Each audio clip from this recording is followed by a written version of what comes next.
ಮೇಲೆ ಇಸ್ರೇಲ್ ವಾಯುದಾಳಿ, ಇರಾನ್ನ ಸೇನಾ ನೆಲೆಗಳ ಮೇಲೆ ದಾಳಿ, ಅಣು ಸ್ಥಾವರ ಕೇಂದ್ರಗಳಿಗೆ ಹಾನಿ, ಇರಾನ್ನಲ್ಲಿ ತುರ್ತು ಪರಿಸ್ಥಿತಿ ಘೋಷಣೆ. ಕಳೆದ 20 ತಿಂಗಳಿನಿಂದ ನೆರೆಯ ಪ್ಯಾಲೆಸ್ತೇನ್ನ ಗಾಜಾ ಪಟ್ಟಿ ಪ್ರದೇಶದ ಮೇಲೆ ಸತತ ದಾಳಿ ನಡೆಸ್ತಾ ಇರೋ ಇಸ್ರೇಲ್ ನಿನ್ನೆ ರಾತ್ರಿ ತನ್ನ ಮತ್ತೊಂದು ಶತ್ರು ದೇಶವಾದ ಇರಾನ್ ಮೇಲೆ ವಾಯು ದಾಳಿ ನಡೆಸಿದೆ. ಆಪರೇಷನ್ ರೈಸಿಂಗ್ ಲಯನ್ ಹೆಸರಲ್ಲಿ 2 ಬಾರಿ ಭೀಕರ ವೈಮಾನಿಕ ದಾಳಿ ನಡೆಸಿದ್ದು, ಇರಾನ್ನ ವಾಯುನೆಲೆಗಳು, ಅಣು ಸ್ಥಾವರಗಳ ಮೇಲೆ ಡೆಡ್ಲಿ ಅಟ್ಯಾಕ್ ಮಾಡಿ ಹಾನಿಗೊಳಿಸಿದೆ. 12 ವಿಮಾನಗಳ ಮೂಲಕ ನಡೆಸಿದ ದಾಳಿಯಿಂದ ಇರಾನ್ನ ಸೇನಾ ಮುಖ್ಯಸ್ಥ ಮೊಹಮ್ಮದ್ ಬಘೇರಿ ಸೇರಿ 104 ಮಂದಿ ಹತರಾಗಿದ್ದಾರೆ, 300ಕ್ಕೂ ಹೆಚ್ಚು ಮಂದಿ ಗಾಯಗೊಂಡಿದ್ದಾರೆ. ಇರಾನ್ನಲ್ಲಿ ತುರ್ತು ಪರಿಸ್ಥಿತಿ ಘೋಷಿಸಿದ್ದು, ಇಸ್ರೇಲ್ ದಾಳಿಗೆ ಇರಾನ್ ಪ್ರತಿ ದಾಳಿ ನಡೆಸಲು ಮುಂದಾಗಿದೆ. ಇಸ್ರೇಲ್ನ ಭೀಕರ ವಾಯು ದಾಳಿಯ ಬಳಿಕ ಇದೀಗ ಇರಾನ್ ಯುದ್ಧ ಘೋಷಣೆ ಮಾಡಿದೆ. ಪಶ್ಚಿಮ ಏಷ್ಯಾ ಮತ್ತೊಂದು ರಕ್ತಸಿಕ್ತ ಸಂಘರ್ಷದ ಬೆಂಕಿಯಲ್ಲಿ ಉರಿಯಲು ಪ್ರಾರಂಭಿಸಿವೆ. ಇಸ್ರೇಲ್ ನಡೆಸಿದಂತಹ ದಾಳಿಗೆ ಇರಾನ್ ಕೂಡ ಪ್ರತಿ ದಾಳಿಯನ್ನು ನಡೆಸಿದೆ. ಇಸ್ರೇಲ್ನ ಹಲವು ನಗರಗಳ ಮೇಲೆ 100ಕ್ಕೂ ಹೆಚ್ಚು ಡ್ರೋನ್ ದಾಳಿಯನ್ನು ನಡೆಸಿದೆ. ಬ್ಯಾಲಿಸ್ಟಿಕ್ ಕ್ಷಿಪಣಿಗಳ ಮೂಲಕವೂ ಕೂಡ ದಾಳಿಯನ್ನು ನಡೆಸಿದೆ. ಇರಾನ್ನ ಯುರೇನಿಯಂ ಸಂಸ್ಕರಣಾ ಘಟಕ, ಅಣು ಬಾಂಬ್ ಸಂಬಂಧಿ ಘಟಕಗಳು, ಸೇನಾ ನೆಲೆ, ಕ್ಷಿಪಣಿ ಸಂಗ್ರಹಾಗಾರ, ಅಣು ವಿಜ್ಞಾನಿಗಳು, ಸೇನಾ ಮುಖ್ಯಸ್ಥರನ್ನು ಗುರಿಯಾಗಿಸಿ 200 ಸ್ಥಳಗಳ ಮೇಲೆ 200ಕ್ಕೂ ಹೆಚ್ಚು ಯುದ್ಧ ವಿಮಾನ ಬಳಸಿ ಇಸ್ರೇಲ್ ದಾಳಿ ಮಾಡಿದೆ. ಈ ದಾಳಿಯಿಂದ ಅಕ್ಷರಶಃ ಇರಾನ್ ನಾಗರಿಕರು ನಲುಗಿದ್ದಾರೆ. ಇನ್ನು ಇರಾನ್ನ ಯಾವ್ಯಾವ ಅಣು ಘಟಕಗಳ ಮೇಲೆ ದಾಳಿಯಾಗಿದೆ ಅಂತ ನೋಡೋದಾದ್ರೆ, ನಟಾನ್ಸ್ ಸಂಸ್ಕರಣಾ ಘಟಕ 1,00,000 ಚದರ ಕಿಲೋಮೀಟರ್ ವ್ಯಾಪ್ತಿಯಲ್ಲಿರುವ ಕೇಂದ್ರ, ಪೋರ್ಡೋ ಸಂಸ್ಕರಣಾ ಘಟಕ, ಬುಶೇರ್ ಅಣು ಇಂಧನ ಘಟಕ, ಅರಾಕ್ ಭಾರ ಜಲರಿ ರಿಯಾಕ್ಟರ್, ಇಸ್ಫಾಹಾನ್ ಅಣು ತಂತ್ರಜ್ಞಾನ ಕೇಂದ್ರ, ಟೆಹರಾನ್ ಸಂಶೋಧನಾ ಕೇಂದ್ರದ ಮೇಲೆ ದಾಳಿ ಮಾಡಲಾಗಿದೆ. ಇಸ್ರೇಲ್ ದಾಳಿಯಿಂದ ವಿಕಿರಣ ಸೋರಿಕೆ ಆಗಿಲ್ಲ, ನಮ್ಮನ್ನು ಕೆಣಕಿದ್ರೆ ಹುಷಾರ್, ಇರಾನ್ ಎಚ್ಚರಿಕೆ. ಇನ್ನು ಪರಮಾಣು ಕೇಂದ್ರಗಳನ್ನು ಗುರಿಯಾಗಿಟ್ಟುಕೊಂಡು ಇಸ್ರೇಲ್ ನಡೆಸಿರೋ ದಾಳಿಯಿಂದ ಅಷ್ಟೇನೂ ಹಾನಿಯಾಗಿಲ್ಲ ಎಂದು ಇರಾನ್ ಸ್ಪಷ್ಟನೆ ಕೊಟ್ಟಿದೆ.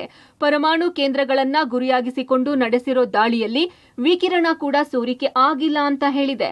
ಇಸ್ರೇಲ್ ದಾಳಿಗೆ ನಾನು ಹೆದರಲ್ಲ, ಆದ್ರೆ ನಮ್ಮನ್ನು ಪದೇ ಪದೇ ಕೆಣಕಿದ್ರೆ ತಕ್ಕ ಉತ್ತರ ಕೊಡ್ತೀವಿ ಅಂತ ಇಸ್ರೇಲ್ಗೆ ಎಚ್ಚರಿಕೆಯ ಸಂದೇಶ ಕೂಡ ರವಾನಿಸಿದೆ.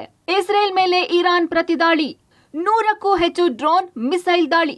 ಇಸ್ರೇಲ್ ವಿರುದ್ಧ ಪ್ರತಿ ದಾಳಿ ನಡೆಸಿರುವ ಇರಾನ್ 100ಕ್ಕೂ ಹೆಚ್ಚು ಡ್ರೋನ್ಗಳಿಂದ ಇಸ್ರೇಲ್ನ ಜೆರುಸಲೇಂ, ಟೆಲ್ ಅವೀವ್ ಮೇಲೆ ದಾಳಿ ನಡೆಸಿದೆ. ಬಾಲಿಸ್ಟಿಕ್ ಸೇರಿ ಹಲವು ಕ್ಷಿಪಣಿ ದಾಳಿಯನ್ನ ನಡೆಸಿದೆ.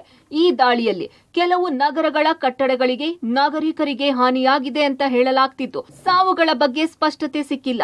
ಇರಾನ್ ಮೇಲಿನ ದಾಳಿ ಕುರಿತು ಇಸ್ರೇಲ್ ಪ್ರಧಾನಿ ಬೆಂಜಮಿನ್ ನೇತಾನ್ಯಾಹು ಪ್ರತಿಕ್ರಿಯಿಸಿದ್ದಾರೆ.